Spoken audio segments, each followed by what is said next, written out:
पखिल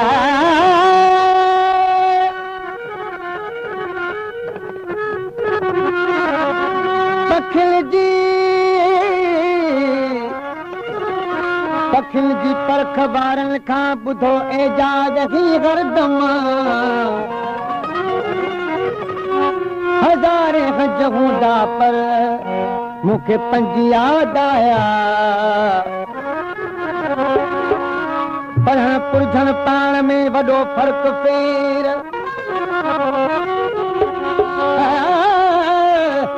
पढ़ण पुरझण पाण में वॾो फ़र्क़ु फेर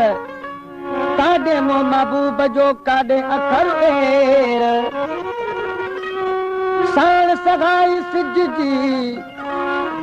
छा मुआफ़िक़ थींदो मेर जिन सही सुञातो सेर रोहिल राति न तिन खे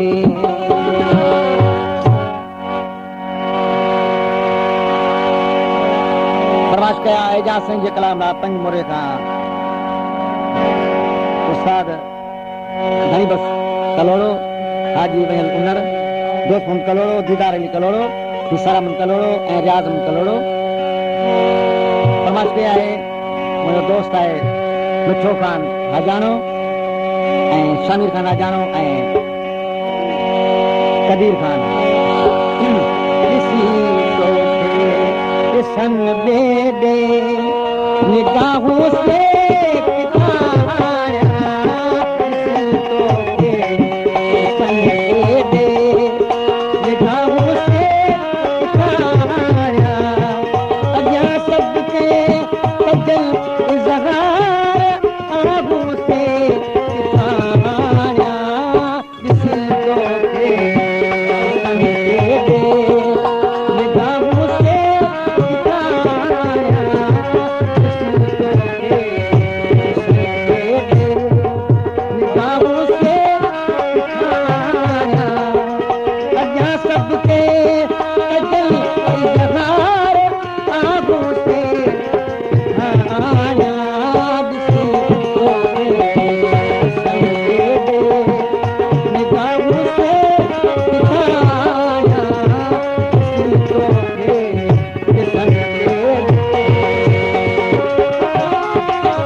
कली शरीफ का उस्ताद अब्दुल रशीद कीरो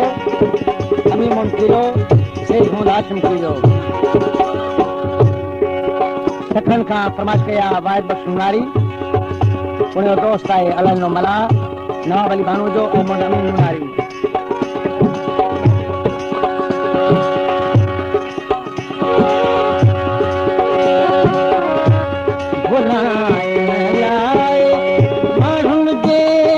हलायो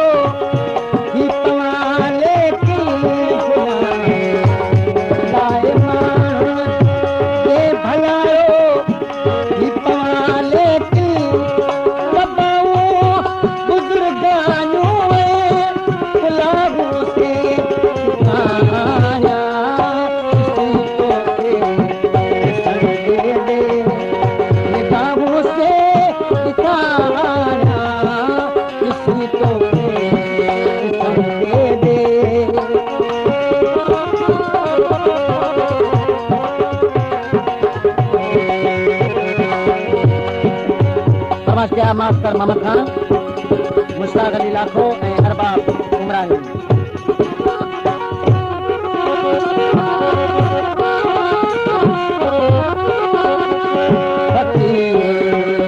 हाल मां फुकरा मूं वटि पाका मस्तिया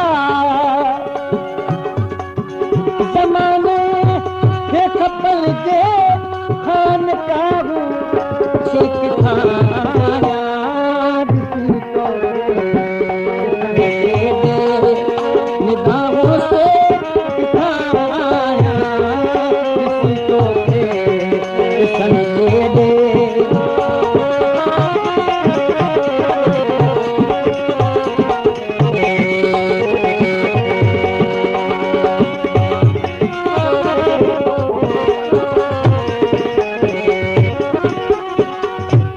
फरमाइश क्या है जनाब गुलाम रसूल काका नथू गिरे का अब्दुल हमीद शेख अब्दुल हमीद कीरो उनजो दोस्त है फलाबस कीरो अला बचायो कीरो अब्दुल कादिर कीरो ऐं जनमुन कीरो पंजबोरे खां वहीद मेमण इरशाद मेमण हयात मेमण ऐं महबूब अली उमरानी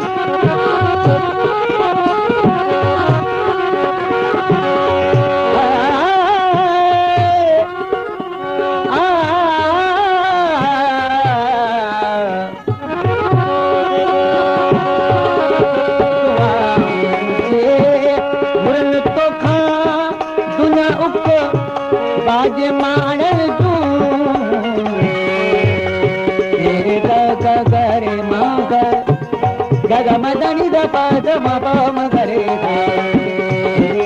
गरे मम द पप मद द प दनी द दनी नी दनी हर दनी पप द मम पद गरे